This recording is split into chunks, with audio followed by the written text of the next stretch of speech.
Welcome to the Banker Lamp. Please enjoy the video. In this video, I will explain how to replace windshield washer nozzle Dodge Durango. Only way. Start by locating the nozzle on the hood and raising the hood latch. Remove the plastic retainer or clip holding the nozzle using a flathead screwdriver and pliers. Carefully pull the washer hose free from the old nozzle and discard the faulty unit. Press the new nozzle into the hood opening until it snaps into place and reconnect the hose securely. Begin by raising the hood and finding the nozzle base on the underside of the hood skin. Reach up and depress the retaining tabs while pulling the nozzle downward and out of its mounting hole.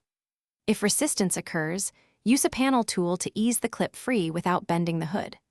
Once removed, inspect the hose for debris or cracks and clean or replace it to ensure a reliable seal and proper fluid flow. If you're finding this helpful, please subscribe and like the video to support more DIY car tips. Quick recommendation: bento box make meal prep easy with these leak-proof containers I use after long garage days.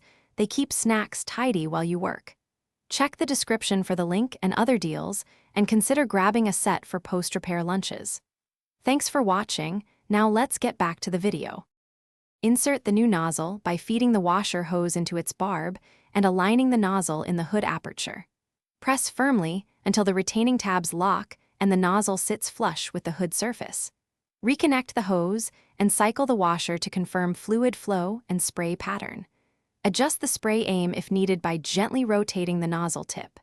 Clean any spilled washer fluid and close the hood when finished. Thanks for watching. If this was helpful, leave a like and consider subscribing. See you next time.